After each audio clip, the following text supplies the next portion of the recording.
Hello and welcome. इस video में हम डिस्कस करेंगे BA second semester English major का फर्स्ट यूनिट, जिसमें है लिटरेरी टर्म्स। और फर्स्ट लिटरेरी टर्म एलिट्रेशन हमने पहले वीडियो में पढ़ लिया है। अब हम डिस्कस करेंगे मेटाफर। मेटाफर क्या होता है?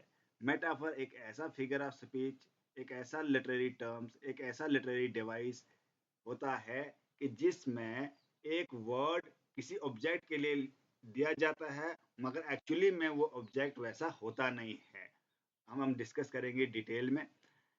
A metaphor is a figure of speech in which a word or phrase is applied to an object or action to which it is not literally applicable। मतलब एक ऐसा फिगर ऑफ स्पीच होता है ये, जिसमें एक फ्रेज या एक वर्ड किसी ऑब्जेक्ट के लिए दिया जाता है। किसी ऑब्जेक्ट को, किसी चीज को कुछ बोला जाता है, एक्चुअल में वो जो वर्ड है वैसा होता नहीं है, but it suggest a resemblance और सिंबॉलिक मीनिंग, मगर उसके जैसा होता है। हम एग्जांपल्स के साथ पढ़ेंगे बाद में। In simpler words, a metaphor compares two unrelated things by saying that one thing is another। इसका मतलब है कि जो मेटाफर है ये दो चीजों को कंपेयर करता है, बोलता है एक चीज दूसरे जैसी है। Even though they are not actually the same, मगर वो एक्चुअली वैसा नहीं होता है, बट बोला जाता है कि ये चीज इसके जैसी है। Metaphor is an implied comparison between two unlike things without using the words like as। तो ये एक ऐसा कंपैरिजन है दो चीजों के बीच में, मगर कंपेयर तो करते हैं हम, मगर उसमें जैसे सिमिली में लाइक या एज यूज करते हैं, मेटाफर में लाइक या एज यूज नहीं करते हैं। अब हम डिटेल में एग्जांपल्स के साथ अच्छी तरह समझेंगे। ये पॉइंट जब मेटाफर यूज करता है, ये क्या करता है, ये एक चीज को सीधा नाम दे देता है। For example, time is a thief. Time क्या है? थीफ है। मतलब टाइम को किसके साथ कंपेयर करता है? थीफ के साथ। टाइम को चोर के साथ कंपेयर करता है। एक्चुअल में टाइम चोर नहीं है, तो यहाँ पे सीधा नाम दे देता है इसको। Time doesn't literally steal, time चोरी नहीं करता, but this metaphor suggest that time steals moments of life just like a thief would steal belongings. Time हमारे से क्या चोरी करता है? हमारे से लम्हे चोरी करता है, यादें चोरी करता है, जैसे थीफ क्या करता है? कुछ चीजें चोरी करता है। ठीक है। द क्लासरूम वाज अ जू। तो क्लासरूम जू तो नहीं है।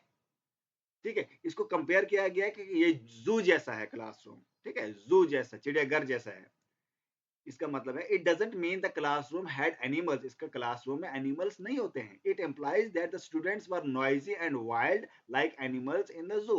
और इसका मतलब जो है, जो क्लासरूम में बच्चे तो जो हैं वो बहुत शोर कर रहे थे, बहुत चिल्ला रहे थे, ऐसा लग रहा था कि वो जू है। तो इसलिए पोइट ने क्या बोला है? क्लासरूम क्या है? एक जू है। ठीक है। इसी तरह हम ये इसको छोड़ देते हैं। शी इज अ हूर। हूर मतलब बहुत ब्यूटीफुल गर्ल। तो वो लड़की क्या है? हूर है। यहाँ पे डायरेक्ट कंपैरिजन किया गया है। ठीक है। मतलब वो हूर तो नहीं है, मतलब हूर के जैसी है।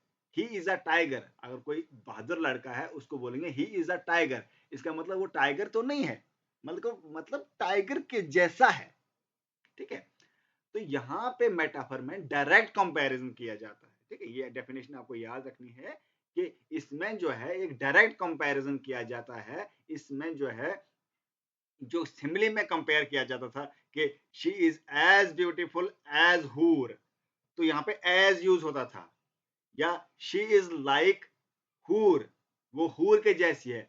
लाइक एज जो यूज होते हैं वो सिमिली में होते हैं। मेटाफर में डायरेक्ट नाम दिया जाता है। अगर कोई चीज दूसरे चीज के जैसी लगती है, उसको सीधा वो नाम दिया जाता है। अगर कोई लड़का ब्रेव है, तो उसको ऐसा नहीं बोलेंगे कि he is brave like tiger, उसको सीधा नाम दे देंगे ही इज अ टाइगर। तो ये ही इज अ टाइगर जब हम बोल देते हैं, इसका मतलब हमने क्या यूज किया? मेटाफर। तो इसको, ये भी एक लिटरेरी डिवाइस है। तो देखो, figure of speech, literary device, literary terms, ये एक ही होता है। ठीक है, इसमें कंफ्यूज नहीं होना।